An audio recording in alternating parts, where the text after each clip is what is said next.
Whoa, it's the illusion reporting from somewhere on Spaceship Earth. Book review here. Nathaniel Philbrick's Sea of Glory, America's Voyage of Discovery, the U.S. Exploring Expedition. How many of you know about the United States Exploring Expedition? So this book's all about from 1838 to 1842. There's this exploring expedition led by this Navy guy, Wilkes. He's like a lieutenant. It's all about this guy. They're gone 4 years. They circumnavigate the globe.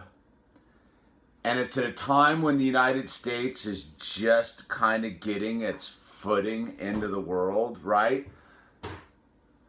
And exploring's like the big deal. So this guy is this Lieutenant Wilkes is who leads the expedition is a surveyor, right? And science wasn't a big deal in America at the time. So they mount this expedition to go around the globe and survey things. Because you have to understand at the same time, America's maritime operation is huge, man. You have the whaling fleets going out into the Pacific and stuff around the Cape of Good. Is it? No, it's the Horn. Dude, oops, typo, mental glitch.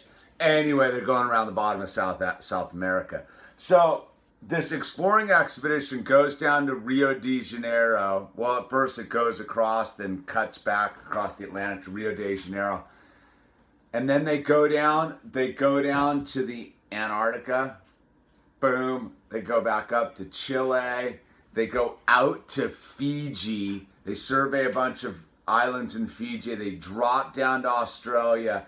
And then they discover Antarctica for real. Like, it was the big deal was to go see if no one knew if there was a continent down there. So all these people are trying to figure out if there's a continent down there, another ocean, or what's down south.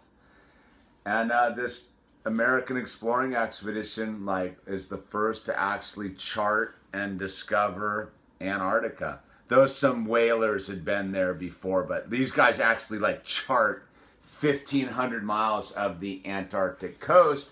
And if you look at a map of Antarctica, it's the area referred to as Wilkes Land.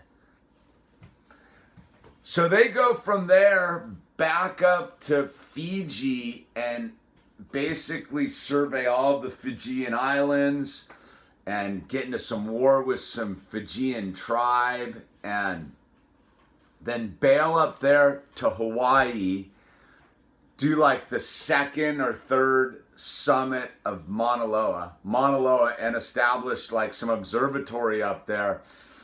And yeah, we're still got that going on, don't we, out there in Hawaii? So then they spend a month up at the top of Mauna Loa, which is crazy. And then they go up to the Pacific Northwest, chart the Strait of Juan de Fuca and the San Juan Islands, and then do the Columbia River mouth, send an expedition from Portland down to San Francisco. They chart the entire coastline of Washington and Oregon, and then go chart some of the San Francisco Bay.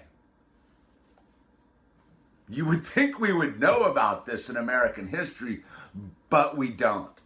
And you want to know why? Because this Wilkes dude was an asshole. He took all the stuff he did and came back and basically was a donkey. And got court-martialed because he was a crazy commander. He wasn't an adequate nautical commander, so he hid that with the tyrannical power structure aboard the ships. But I mean, you're out in the middle of the ocean, dude, so what are you gonna do, right? But he got his work done. That's why they couldn't court-martial him at the end, was because dude, he killed it. Like, these dudes went and knocked it out of the ballpark. And then went and surveyed the Sulu Sea in the Philippines and headed back and went around the globe, man. And so I read this, right? This unknown bit of American history. And what a big deal it was. Because all the stuff these guys gathered from this expedition is the beginning of the Smithsonian Institute, by the way. And it's the first charts. Dude, even to the point of during World War II, the only chart they had of the island Tarawa, I think it was this dude's chart from the late 1830s. And I don't know, man. It's the 1800s, man. America, man. What were we about? We were about, at the same time, this like genocidal need to like wipe the American Indians out, or the original people. And at the same time, like this nation of explorers that wanted nothing more to do than gain knowledge. I mean, you start reading about what they did with, they started the whole, not ethnology is not the right word for it, I just read it, but where they had all these scientists aboard these ships, and they were, not only were they collecting like bird specimens and coral reef specimens and surveying stuff, they were also charting cultures. They were out doing linguistics and charting all these different cultures all along their journey. I mean, up into the Pacific Northwest, they were meeting all these locals. And again, I mean, it was this thing where somehow like the insanity of the genocidal nature of humanity has outweighed this exploring, knowledge gathering aspect of humanity. Like, that's what you read about. Like, it all in the 1800s, like it split. And it went towards the evilness of it all. And yet at the same time, you have, the abolitionists and England's banning slavery and the whole thing. Like, there's this thing going on in the 1800s. And I really, again, we don't know what our present world looks like unless we read about our past. And I really like this Nathaniel Philbrick. I read the one about the Essex, the whaling ship. Look, man, it's a pretty unbiased. I know you can get into the whole thing, people telling history, but this guy's going straight from records and journals and straight from the words of these guys who were exploring, man, and about their infighting. I mean, there was a lot of madness going on these boats, and yet this guy managed to keep it all together for 4 years and discover Antarctica, chart the Columbia River mouth. Like, dude, they did the first charts of the Columbia River mouth, which is still considered one of the most dangerous river mouths in the world. I mean, what these dudes did in wooden sailing ships, I don't know, man. It just makes 2016 and what we're doing on Spaceship Earth seem kind of limp, dude. These guys in 1838 were trying to discover a new continent. They didn't know, and they were willing to go down there and find out. That blows my mind. I read this book. This book is a page turner. If you want knowledge and you want to know about America, Baby Al wants to go, so I'm going to wrap this video up. I highly recommend this. Oh, and what this book has, which I'm always talking about, it's got plenty of... Owl, 1 second. 1 second, buddy. Come here.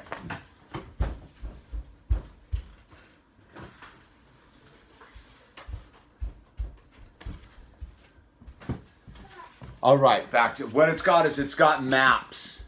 It's got lots of maps, pertinent maps. It's got lots of pictures so you know who these people are. It's got pictures of their actual drawings and stuff they took. So there's 3 sections of color plates. Baby Al doesn't want to miss out on a book review.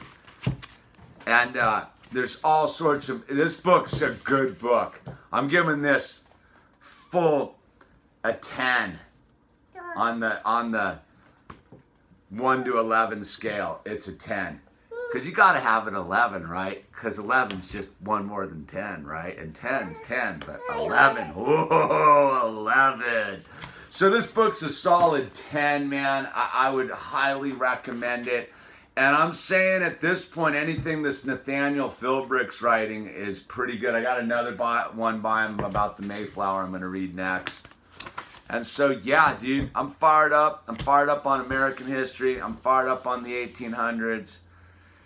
I'm not so fired up on 2016 and what we're doing with ourselves, but maybe if all of us dig into how radical Americans were and are, and humans are, and how radical the cultures of the world are, I don't know, maybe we can pull this all back together. I don't know. Anyway, this is The Illusion and Baby Al.